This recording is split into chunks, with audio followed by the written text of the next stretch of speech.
Welcome back to my channel Electrical Concepts. My name is Avigyan Roy. So in this video lecture I will discuss how buck boost converter works. Okay, so here we will see the basic definition of buck boost converter and what is the working principle of buck boost converter. Okay, and we will also see some advantage and disadvantages.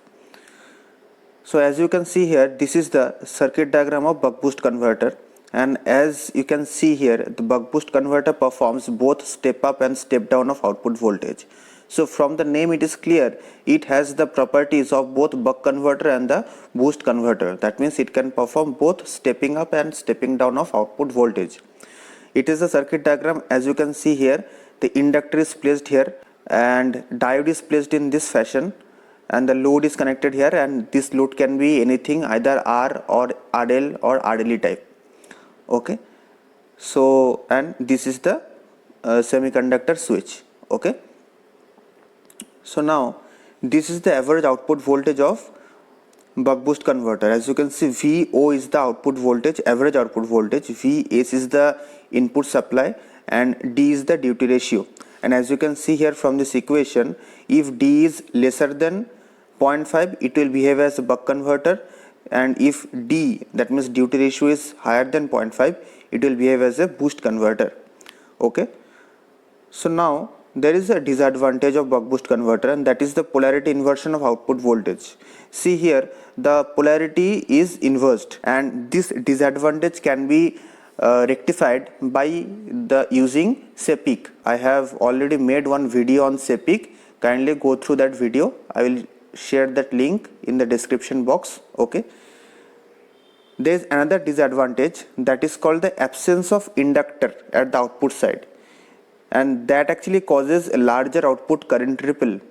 Okay, as because here there is no inductor at the output side, so output current may become the output current ripple may become comparatively higher. Okay, and that disadvantage can be rectified using Chuk converter. I have also made a video on Chuk converter. Kindly go through that video.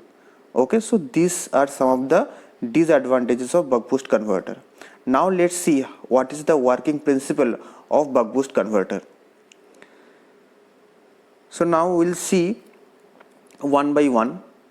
Okay, so for the very first time, only AL is charged by the supply. As you can see here, for the very first time, as there is no charge present across the capacitor, so at the output side there is no current, okay, or no power flow.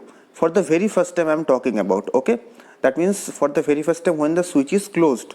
So here, as you can see, only inductor is being charged continuously for a particular period of time depending on the duty ratio by the supply voltage. Okay, so from now onwards what will happen? See, now the moment switch is off, what will happen? AL is discharged through load and also charges the C. As we all know, the inductor doesn't allow the sudden change in the direction of current, so it will maintain the current in the same direction as previous, and as you can see, current will flow like this, and it will supply the load, and simultaneously the capacitor will also be charged. Okay, so now as you can see by the flow of current here, so this is the off state. Okay, so now once when we turn on the switch again, what will happen? We again turn on the switch.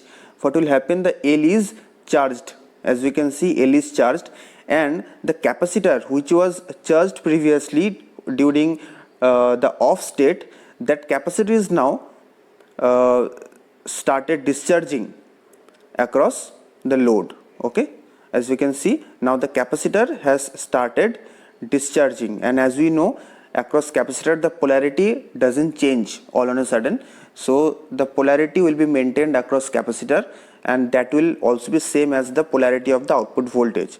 And as you can see here, polarity inversion takes place. So here capacitor is discharging, and here inductor is being charged by the supply. Okay, let's see once again. See, this is the off state. So now the off state is going on. Again, similarly, the inductor is now discharging its power through the load, and also C is getting charged. again when we close the switch, L is charged by the supply and capacitor is discharged by the through the load. Let's see once again.